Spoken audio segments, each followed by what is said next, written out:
How many of you know that 1 in 6 American couples is unable to have a child when they want to? How many of you know that last year the birth rate in this country dropped the most that it ever has in recent history, 3% in a single year? People look at the sperm, and people use cell phones, and the sperm, usually sperm swim, and they swim straight. But if you expose them to radio frequency, mobile phone waves, they swim in a circle. Studies have been done here in Australia, taking sperm from healthy men. And one test tube gets exposed to cell phone radiation, and one test tube is not exposed to mobile phone radiation. And then the results are evaluated. And this is a measure of vitality. We measure how well the sperm swim. This is a measure of motility. This is a measure of mitochondrial DNA damage. They have 3 times as much damage on their DNA if they have been exposed to mobile phone radiation. The data on that are rock solid. Cell phones can damage sperm quantity and quality.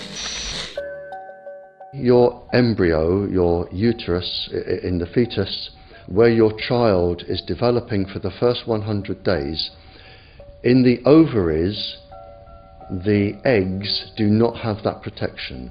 So they are at maximum risk from radiation. And for the first month or so, you wouldn't even know you were pregnant. You wouldn't even be taking precautions. That is the main danger area. So you give birth to a daughter, but her ovaries are now contaminated. She may be normal, she may be genetically damaged, but her ovaries are at the most risk. So when your daughter grows up and she becomes pregnant and has a baby, this is where one of these eggs will be fertilized and come out. So the real damage here is your grandchildren. That is where it is going to show most. Do you think that there is a chance that within the 3rd generation of females, they may be irreversibly sterile?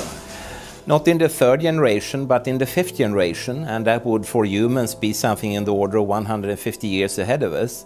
And of course, then it's too late to say that you are sorry, and it's very too late to say stop. There is a wealth of papers. I mean, we're talking about thousands of published papers in the scientific literature, few of which, or sometimes none of which, have entered the official documentations from authorities and likewise. So I think it's really time to have an independent compilation of data. Such was done at August 31st, 2007 in the form of the Bioinitiative report, of which I was one of the authors. And then we put together approximately 2,000 scientific references on a little bit more than 600 pages, clearly saying that if you, for instance, if you are a rat or a mouse or a cell or a molecule, you should definitely not allow yourself to be exposed to this. And in the meantime, we have this full-scale experiment using our own kids. One interesting case, John Patterson, he was a telecommunications engineer in Sydney, Australia. Very brilliant man. For 20 years, John tested Telstra digital systems. Over the time, he realised the dangers of electromagnetic radiation. It disrupts the bioelectric system of your body, which is really your brain, your nervous system, how your muscles talk. And he tried warning of these effects through different agencies, through his company. Got all the test gear out and measured it and drew up a report, and I was immediately removed from service. Finally, in 2007, he took matters into his own hand. He commandeered a used British Army tank and went and destroyed 6 cell phone towers in Sydney, Australia, because he wanted to stop this. He was trying to make a point.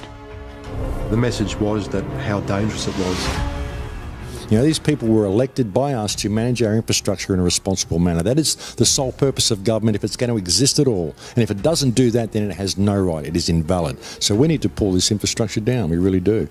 But in order to do that, I mean, we can't just be some violent domestic terrorist. You've got to bring this awareness to the people that these towers are doing them damage. You don't need bandwidth that fast. And they're not doing it so you can download movies quickly. They're doing it so they can track every single thing you do and bring in this social crediting system to control even everything you think.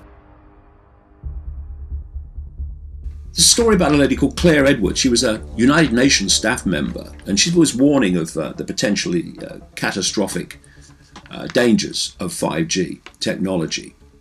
I took the issue to the UN Secretary General, Antonio Guterres. He is a physicist and electrical engineer, and lectured on telecommunication signals early in his career, yet asserted to me that he knew nothing about the dangers of 5G. Current public exposure levels are at least 1 quintillion, that's 18 zeros, 1 quintillion times above natural background radiation, according to Professor Olle Johansson of the Karolinska Institute in Sweden. The highly dangerous biological effects of EMFs have been documented by thousands of studies since 1932, indicating that we may be facing a global health catastrophe orders of magnitude worse than those caused by tobacco and cigarettes. 5G is designed to deliver concentrated and focused electromagnetic radiation in excess of 100 times current levels in the same way as do directed energy weapons. There is currently an international appeal signed by 237 EMF scientists from 41 nations urging the UN and particularly the WHO to exert strong leadership in fostering the development of more protective EMF guidelines, encouraging precautionary measures and educating the public about the considerable health risks, particularly the risks to children and fetal development. Sorry, because we are talking with someone that is a little bit ignorant on these things. If you're talking to the Wi-Fi systems, I'm worried because I put those devices in my house. I will have to, I confess my ignorance on this. We will have to, but I'm going to raise this with WHO, which I think is the organization that might be able to deal with it properly, because I must confess I was not aware of that danger.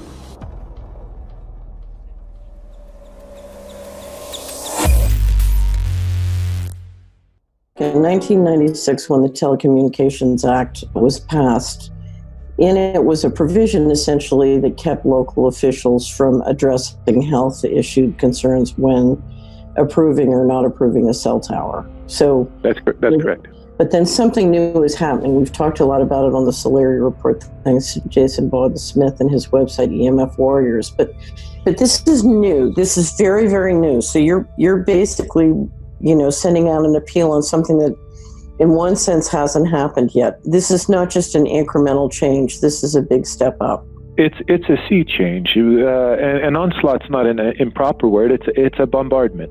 So instead of a cell tower 1 mile or 2 miles from you and you still have cell phone service, we're going to have antennas every block, and some poor soul is going to have one mounted to a utility pole maybe less than 20 meters from their home.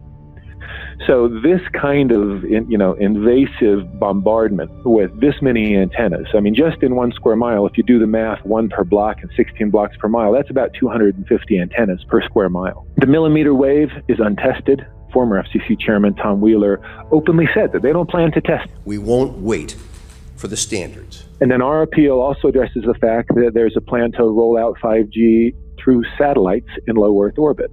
So 20,000 satellites, which will cover every square foot of the planet with a 5G signal. 6, 5, 4, 3, 2,